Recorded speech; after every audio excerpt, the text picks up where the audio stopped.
여러분 안녕하세요. 집세입니다. 솔로몬이 드디어 성전 건축을 시작합니다. 성경은 성전 건축의 시점을 중요하게 말하는데 이를 출애굽 후 480년 후라고 합니다. 이집트를 탈출한 지 480년이 되는 시점 성전이 건축되었다. 이는 정확한 연도나 기간을 중요하게 보는 것이 아니라 이스라엘을 향한 하나님의 새로운 역사를 부각시키고 있는 겁니다. 이스라엘의 역사 속에서 가장 중요한 사건은 출애굽이었습니다.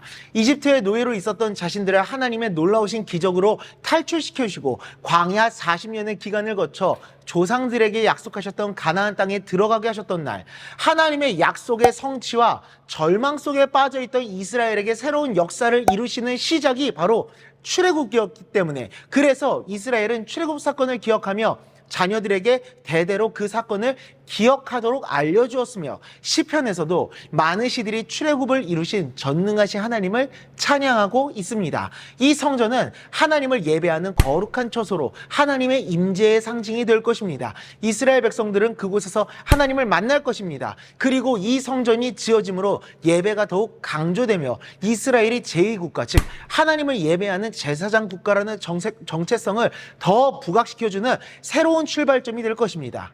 하지만 이 성전 자체가 중요한 것은 아니었습니다. 이 성전은 하나님의 임재의 처소일 뿐이지 하나님을 대신할 수 없는 곳, 바로 하나님께서 이스라엘 백성들을 만나주시기 위한 처소였던 거죠. 12, 13절을 보면은 하나님이 성전보다 더 강조하시는 것이 있으니 바로 말씀과 순종이었습니다. 성전을 지으니 너희가 거룩한 백성이 되고 은혜를 받게 될 것이다 라고 말씀하지 않으셨습니다. 하나님의 법도를 따르며 말씀에 순종하며 다윗에게 약속했던 그 모든 은혜를 이스라엘에게 내려줄 것이다. 건물이나 외형이 중요한 것이 아닌 바로 하나님을 향한 중심이 중요함을 말씀하시는 거죠. 어떤 건물을 짓든 무엇을 하든 그 중심이 하나님을 향해야 하며, 정말 중심이 하나님을 향한다면 늘 하나님의 말씀을 우선순위로 삼고 그 말씀에 순종하는 삶을 살아갈 것입니다. 사무엘상 15장 22절입니다. 사무엘이 이르되 여호와께서 번제와 다른 제사를 그의 목소리를 청종하는 것을 좋아하심같이 좋아하시겠나이까. 순종이 제사보다 낫고 듣는 것이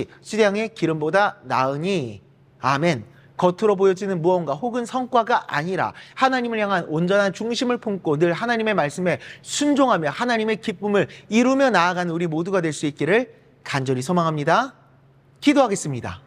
하나님 아버지, 그 어떤 외형도 아니라 성과도 아닌 하나님을 향한 중심을 가장 중요하게 생각하시는 하나님 앞에 무릎 꿇고 나의 마음을 온전하게 하나님께 드리며 하나님의 말씀에 늘 순종하며 하나님의 기쁨이 되는 삶을 살아갈 수 있도록 주님 은혜 내려 주시옵소서.